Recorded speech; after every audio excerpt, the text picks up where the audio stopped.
Hi, everybody. How is everybody doing today on this very fine Friday? Welcome to our live today. We're going to be talking about the fear avoidance cycle in chronic pain and what the heck that means. If we haven't met yet, hi, my name is Amy Eicher, and I'm a chronic pain coach and a best-selling author, and I help motivated women return to lives they love through the use of education, movement, and self-discovery.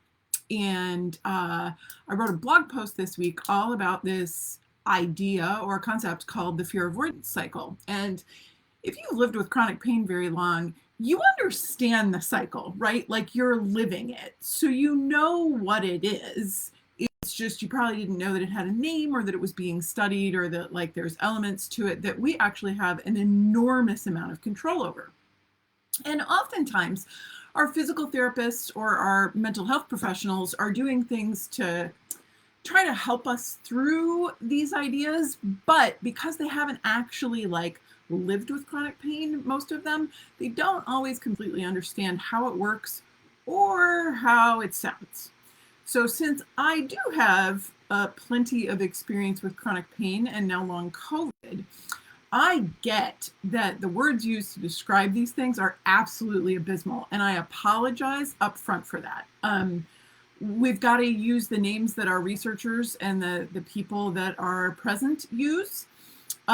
So we're just going to call it the fear avoidance cycle, because if you were to Google it and want to know more, that's what you'd need to Google. But understand that I get that this is kind of a crappy name. The other word that we're using today that I am not a huge fan of, but I don't know what else to call it, is catastrophization.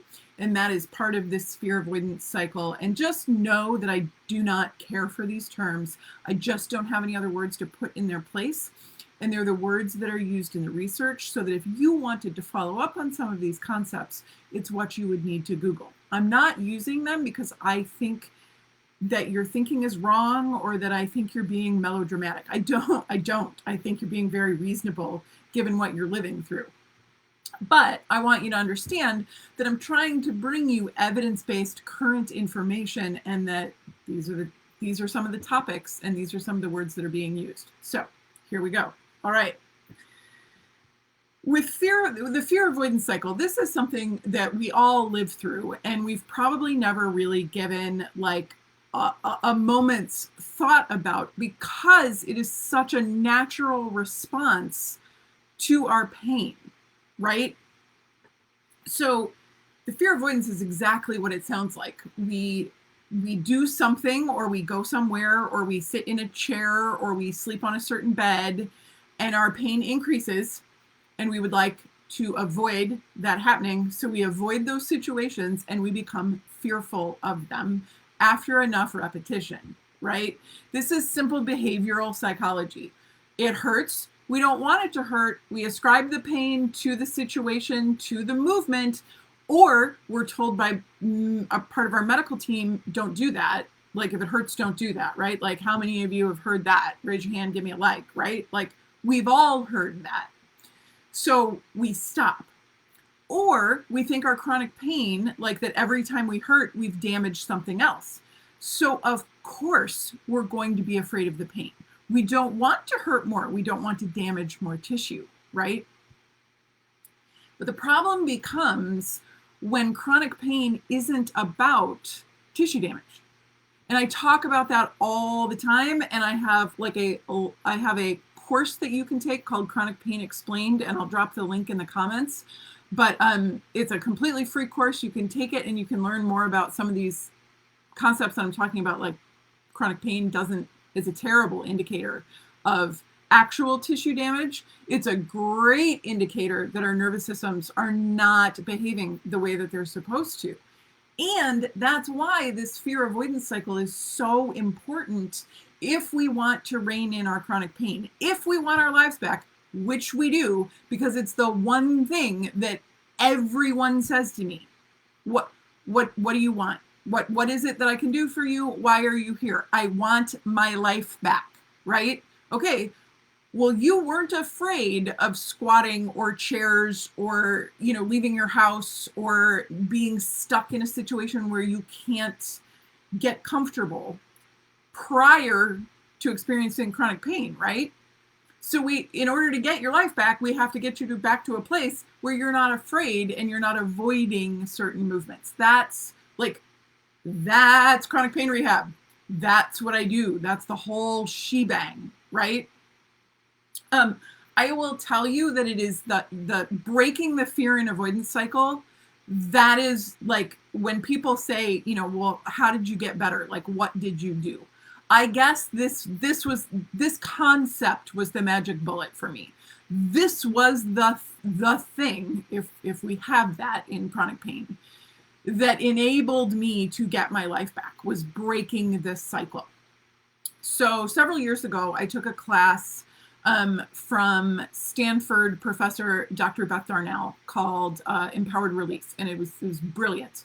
And Dr. Darnell is a psychologist that studies chronic pain and all things chronic pain related. And part of her research and the research of others like her, what they found was a pattern of catastrophization, which includes components like ruminating, meaning I can't stop thinking about my pain or what's going to create pain or how to avoid pain, or constantly researching how to get out of pain, right? So when the thoughts are pervasive and won't stop and we're stuck in those thought loops, that's rumination.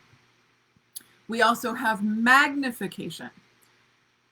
For me, it would be like my magnification was, I sat on the bleachers, my SI joint hurt more at the end of that swim meet. I shouldn't ever sit on bleachers again.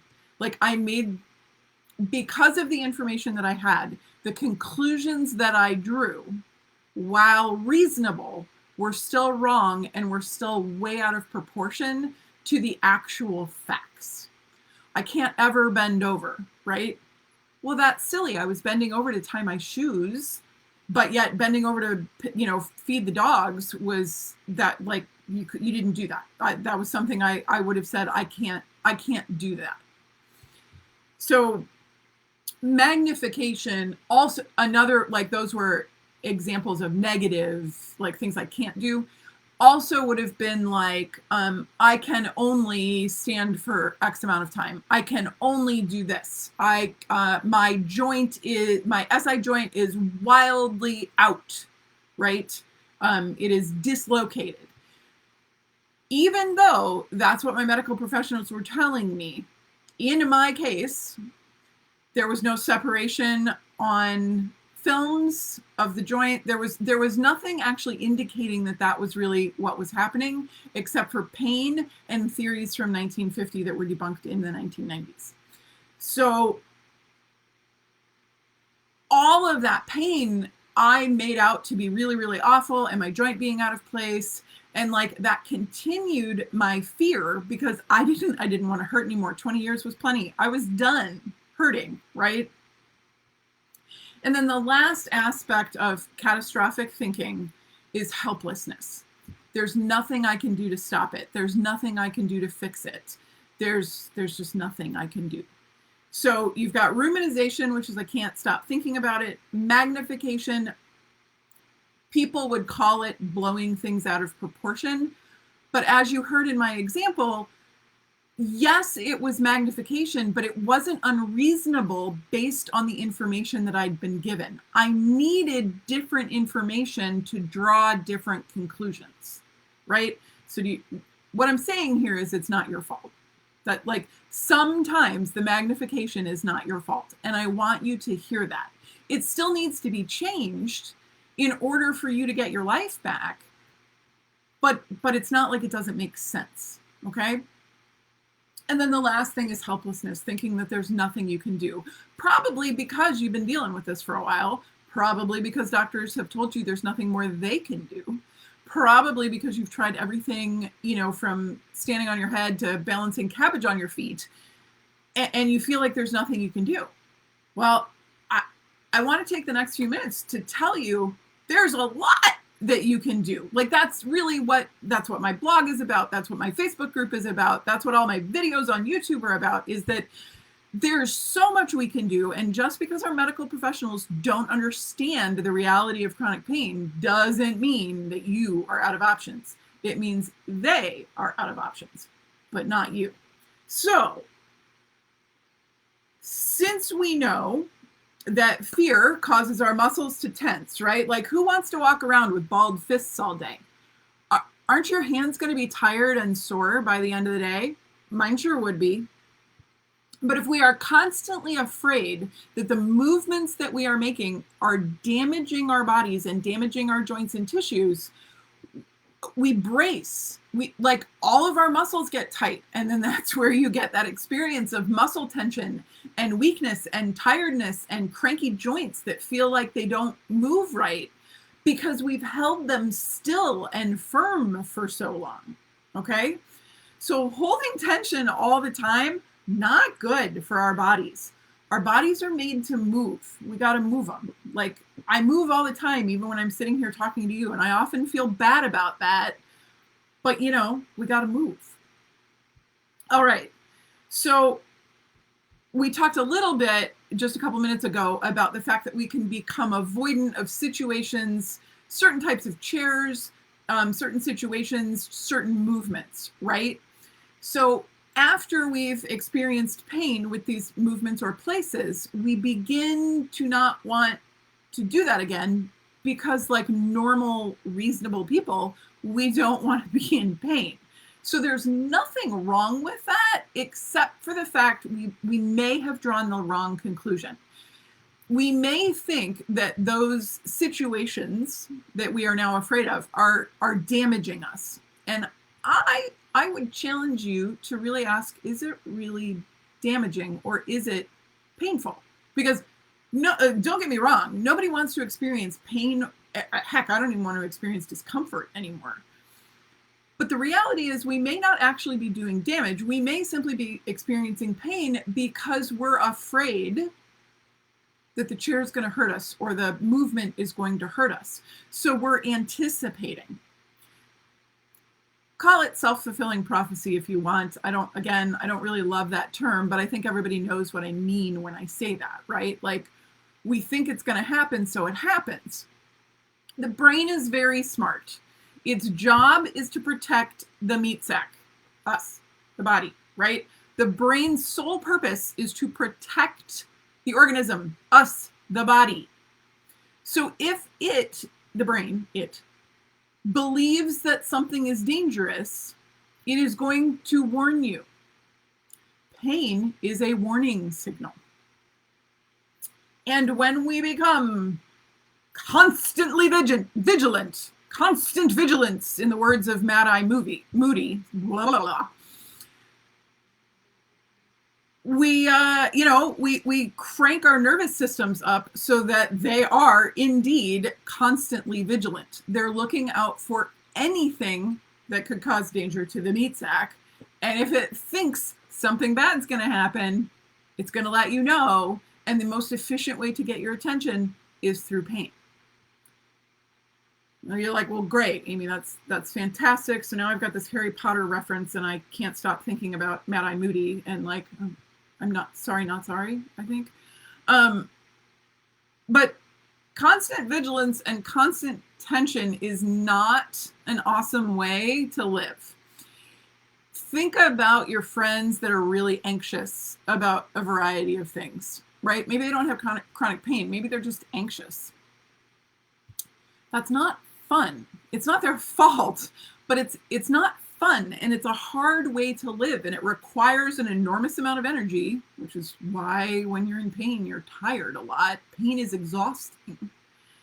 And think about all of the different things that you're thinking about because you're so afraid of being in pain. Now, again, 20 years, I get it. Pain is not fun. I do not love it.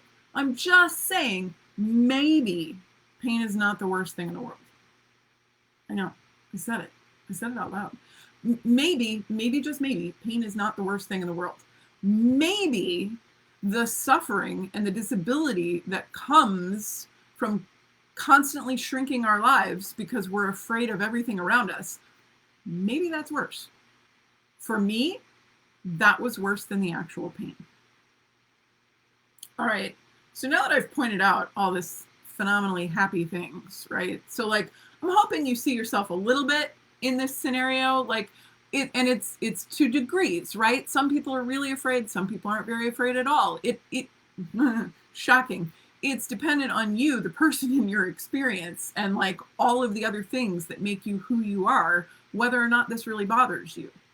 But if it does, I mentioned that class with Beth Darnell. We learned that if we can change your rumination, your magnification, and your helplessness, you can change your pain.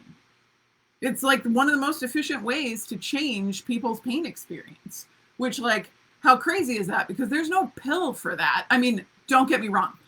Mental health meds, very important in calming a nervous system, very important in helping with some of these things. So don't, like, just my tip to you, I fought it. I shouldn't have. I wish I hadn't. Don't fight the mental health meds. Give them a try. If they don't work, they don't work, and you can move on to the next thing. But like, meds aren't bad. Meds are part of our recovery. They serve a purpose, a time, and a place, and they can help with these elements of our pain. So what else can you do? Well, so much of my ruminating, magnification, and helplessness was based on incorrect facts that I'd been given by medical professionals that I trusted. So you can get educated. RestoringVenus.com has like 115 blog posts about all kinds of things, correcting myths, giving you information about things from vitamin D to exercise to the SI joint to low back pain.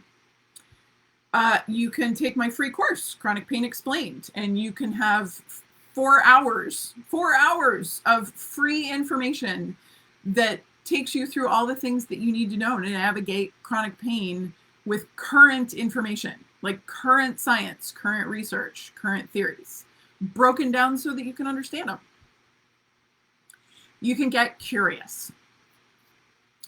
Some of my favorite clients are the ones that are most curious about, like, all right, I'm like with you on the fact there's more than just my tissues at play here, but like, how do I prove that to myself?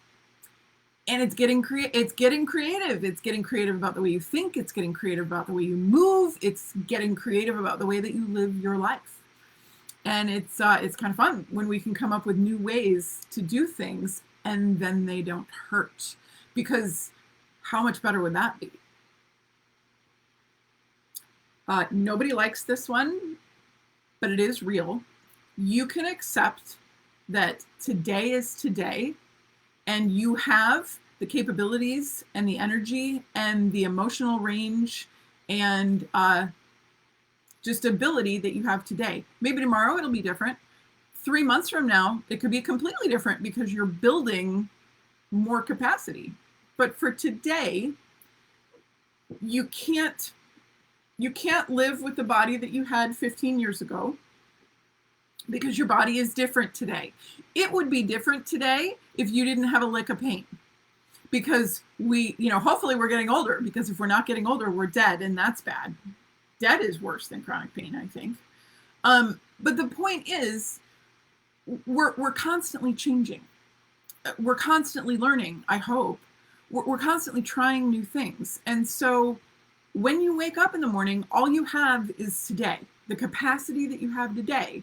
And we have the ability to grow that over time, but fighting where you're at is just going to make you more tired. It's just going to increase all of the bad things that we don't want. Acceptance does not mean that I don't want better. Acceptance does not mean I'm not going to work to find my life again. That's not what acceptance means. Acceptance does not mean giving up. It means recognizing that this is what I have today. And here are the little baby steps that I'm going to take to increasing my capacity so that I have more down the line. The last thing, and I think the most important thing in learning to change the fear avoidance cycle and catastrophization is being willing to learn new things. If I had been unwilling to dive into the idea that my chronic pain might just be more than an SI joint that didn't want to stay in place, because you know what? It continued to hurt after it was like staying in place because there's 5 giant screws in it. I could have kept thinking that my pain was continuing to come because my surgery failed. I could have not believed my doctors. I could have believed the crazy stories about micro movement and that still causing pain. Like, there's a lot of things I could have chosen to believe, but none of them made sense to me. So I had to find something that makes sense. And I'm hoping that you're looking for something that makes sense to you, because that's how we're going to stop this cycle and get off this ride, because we do not want to be on this ride that is continuing to excite our nervous systems. It's continuing to keep the brain vigilant. It's continuing to keep our muscles tight and gripping. And we want the opposite of all of that. We want the nervous system to calm down and just be like a normal nervous system that's like, yeah, that happened, but we're not worried about it. We want to be able to sit in any chair that there is because we're not afraid that it's going to create pelvic pain or hip pain or back pain. We don't want to have to worry about what bed we're going to sleep in, and therefore don't ever go on vacation because the only bed you can sleep in is the one in your guest room or your reclining chair. We want to experiment and see if there are other surfaces that we can sit on, if there's other ways that we can sleep, right? We want to think differently. We want to get curious. We want to try different things. In thinking differently, I took a completely different route with my own pain. And I'm telling you, that's what changed my pain. I started reading and I started listening to YouTube videos by Lorimer Moseley and David Butler out of the Explain Pain guys. I started listening to Adrienne Lau, who was a student of theirs and explains pain slightly differently. I started hanging out with clinicians that understand these things. And the more I heard, the angrier I got. But the more I started to challenge things, the more I started to do, the more I started to get free from this pain and avoidance cycle. And the less I avoided and the more I tried, the more meaning that there was in my life, and the more meaning there was in my life, and the more fun things there were in my life, the less sad I was. And the less sad I was, the less concerned I was about when the next, big pain flare was going to come. And then when I was less concerned about the big pain flare that was going to come, I would do more things. You see how this works? But you got to get curious. You got to be willing to think a different way. I don't want you to be stuck in fear. It breaks my heart to see people that are so trapped by their pain that they just can't get out. There is a way out. Find a physical therapist that understands graded exposure and working within your limits and working to help you build a life that you love. Work with an occupational therapist. Work with a mental health therapist that understands how to help you deal with your helplessness, your rumination, your catastrophization, and your magnification. Blah, blah, blah, blah, blah, blah. Say all that 5 times fast. Work with a chronic pain coach. I am one of many. There are lots out there. But work with somebody. Get curious. Start binge watching my videos. Read the blog posts.